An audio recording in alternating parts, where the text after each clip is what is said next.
पप के भाग गे माई डॉक्टर इंजीनियर बरवा खोजलन गे माई डॉक्टर इंजीनियर बरवा खोजलन गे माई बरतर बरोहर है गे माई बरवा खाड़ है बरवे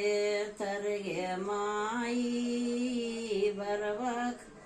खाड़ है बरवे तर गे माई धन हन सभे चचके भाग गे माई डॉक्टर इंजीनियर बरवा खोजलन गे माई डॉक्टर इंजीनियर बरवा खोजलन गे माई डॉक्टर इंजीनियर के सोर है गे माई बरवा मैट्रिक में फेल है गे माई